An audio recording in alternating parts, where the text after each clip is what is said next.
आपण linear equation in two variables म्हणजे दोन चलातील रेषीय समीकरणे याच्यातली जी आलेख पद्धत आहे, जो ग्राफिकल मेथड, त्या ग्राफिकल मेथड आलेख पद्धती बद्दल आपण या व्हिडिओमध्ये डिस्कस करणार आहे. बघा, याच्यामध्ये जसं की आपल्याला एक एक्झाम्पल लिहिलेलं आहे ऑलरेडी.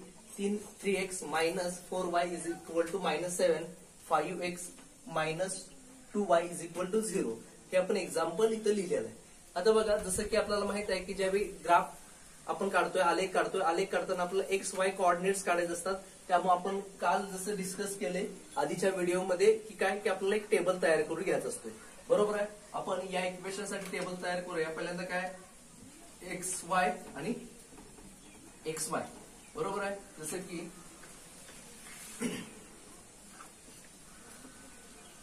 हा मी टेबल तयार करून घेतला.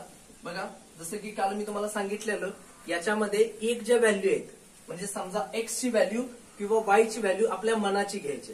बघा की याच्यामध्ये मी या व्हॅल्यूज घेतोय की ज्या कमीत कमी 3 व्हॅल्यू, जास्त जास्त 4 व्हॅल्यू घेतल्या तरी चालते, कमीत कमी 3 व्हॅल्यू. बघा मी काय करतोय, इथं 0, 1 आणि -2 अशा 3 व्हॅल्यू घेतोय. बरोबर आहे. आता या 3 व्हॅल्यू आपल्या मनाने घ्यायच्या आहेत. या इक्वेशन समजा या इक्वेशन मध्ये टाकायच्या आहेत. या इक्वेशन मध्ये टाकल्यानंतर आपल्याला वाय ची व्हॅल्यू आपल्याला काढता येते. जसं की बघा की आपण एक्झाम्पल काय आहे, पहिली व्हॅल्यू आपण पुट करू 0. बरोबर आहे. आता बघा की याच्यामध्ये 3x minus 4y is equal to -7 हे आपलं इक्वेशन आहे. याच्यामध्ये आपल्याला काय करायचं आहे, एक्सच्या ठिकाणी 0 पुट करायचं आहे. म्हणजे काय होईल, 3 × 0 -4y इज इक्वल टू -7. बरोबर आहे. ज्यावेळी 3 ने 0 ला मल्टिप्लाय केलं म्हणजे ही टर्म काय झाली, 0 -4y इज इक्वल टू -7. बरोबर आहे. आता बघा याच्यामध्ये आपल्याला काय करायचे आहे, वाय ची व्हॅल्यू काढायची आहे. वाय ची व्हॅल्यू काढत असताना काय होणार, हे जे 4 आहे, हे 4 या दोघांचं मल्टिप्लाय तिकडे गेल्यानंतर डिवाइड बाय होणार. म्हणजेच y इज इक्वल टू -7 आणि इथं -4. बरोबर आहे. म्हणजेच काय की या मायनस मायनस कॅन्सल होणार. म्हणजेच y इज इक्वल टू 7/4 हे आपल्याला आन्सर मिळणार. आता बघा, आपल्याला एक प्रॉब्लेम होतो की हा 7/4 ग्राफ वरती प्लॉट कसा करायचा. 7/4 हा ग्राफवर प्लॉट कसा करणार, नाही येणार करता. म्हणून ह्याला पुढे सोडवायचा. जसं की 4 × 1 = 4. बरोबर आहे. 5 6 7 राहिले 3.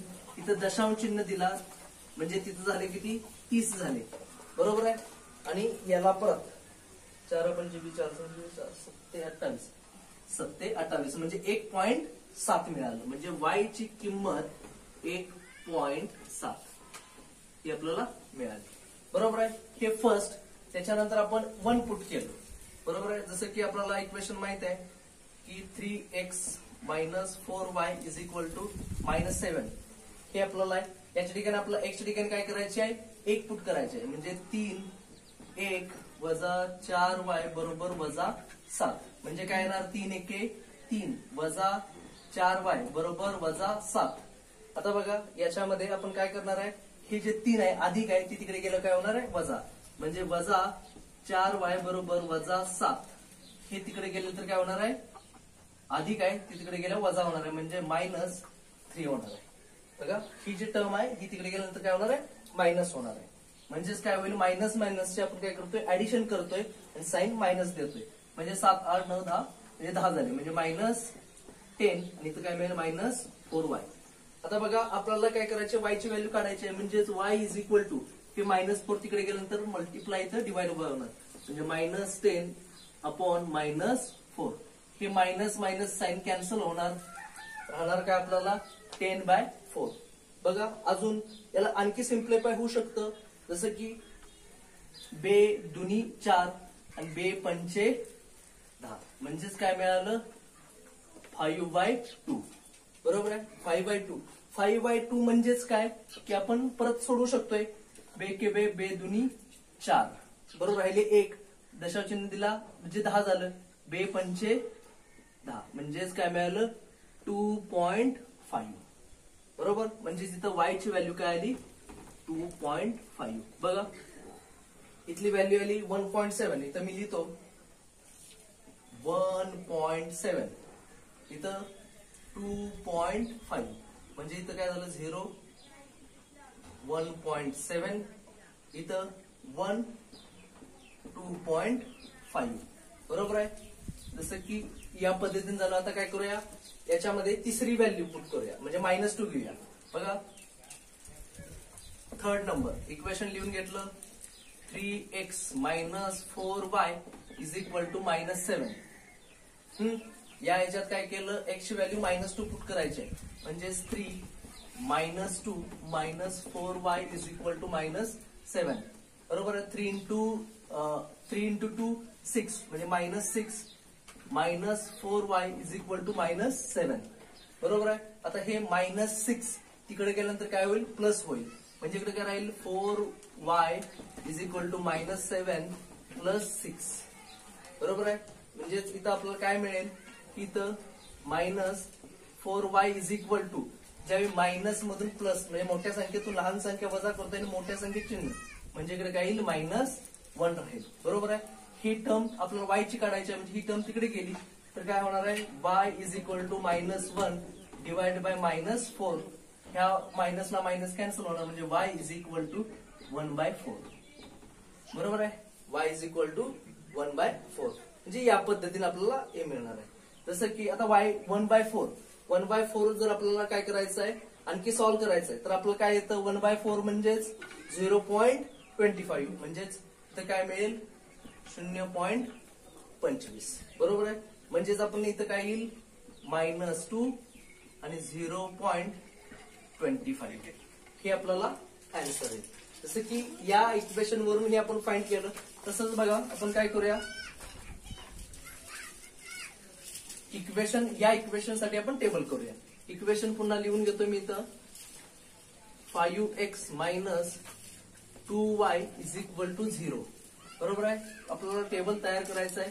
टेबलमध्ये xy आणि xy अशा ज्या ह्या टर्म्स आपल्याला काय केल्या तयार केल्या. आता बघा याच्यामध्ये जसं की मी याच्या आधीच्या लेक्चरला सांगितलं की आपण y ची व्हॅल्यू घेऊ शकतो किंवा x ची व्हॅल्यू कुठलीही व्हॅल्यू किंवा एक व्हॅल्यू आपल्या मनाने घ्यायची दुसरी व्हॅल्यू ऑटोमॅटिकली आपल्याला येते बरोबर आहे. जसे की मी इथं व्हॅल्यू घेतो समजा 1 -1 आणि 2 बरोबर आहे. आपण आता पहिलं हे बघूया. पहिल्या ह्याच्यात बघा की काय केलं 5x - 2y = 0 बरोबर आहे. आता याच्यामध्ये आपण काय करायचे व्हॅल्यू पुट करायचे. पहिल्यांदा आपण काय करूया 1 पुट करूया x ची व्हॅल्यू 1 पुट करूया म्हणजे काय येईल 5 × 1 - 2y = 0 म्हणजेच काय 5 1 जा 5 आहे 5 1 5 वजा 2y = 0 बरोबर आहे. आता बघा याच्यामध्ये आपलं काय करायचं y ची व्हॅल्यू काढायची म्हणजे या सगळ्या टर्म्स तिकडे जातील. आता 5 इकडे प्लस आहे तिकडे गेलं काय होणार मायनस म्हणजे -2y = 5 बरोबर आहे. आता याच्यानंतर आणखी काय होईल आपल्याला y ची किंमत काढायची म्हणजे हे 2 तिकडे जाईल म्हणजेच काय होईल y = 5/-2 बरोबर आहे. म्हणजेच हे अजून पुढे सोडवलं तर आपल्याला काय येईल y = आता बघा बे के बे बे दुनी 4 म्हणजे 2 राहिले 1 म्हणजे बे पंचे 10 म्हणजे 2.5 येणार आन्सर काय येणार -2.5 म्हणजे इथं काय आलं -2.5 बरोबर आहे. या पद्धतीने तसंच आपल्याला इक्वेशन सेकंड साठी का परत -1 साठी जर काढायचं -1 साठी काढायचंय तर काय केलं आपण असं इक्वेशन लिहून घेतलं 5x - 2y = 0 बरोबर आहे. x च्या ठिकाणी आपल्याला काय व्हॅल्यू पुट करायची आहे -1 बरोबर. -1 पुट करायचे म्हणजे काय होईल 5 - 1 - 2y = 0 बरोबर. आता -1 पुट केली तर येणार काय -5 - 2y = 0. आता हे -5 जर तिकडे गेलं तर काय होईल प्लस होईल बरोबर आहे. जसं की आता बघा इथं आपल्याला काय करायचं होतं हे 5 तिकडे घेतलं तर प्लस आहे तिकडे मायनस होणार होतं म्हणजे मायनस प्लस म्हणजे हे येणार आन्सर काय झालं प्लस येणार. आता जसं की हे तिकडे गेल्यानंतर काय होईल प्लस म्हणजे -2y = 5 बरोबर आहे. जसं की आपल्याला हे काय होईल तिकडे गेल्यानंतर y = 5/-2 बरोबर. म्हणजे जसं की आपण हे फाइंड केलं म्हणजे y = काय मिळालं 2.5 कुठलं -2.5 म्हणजे इथं मिळालं -2.5 बरोबर आहे.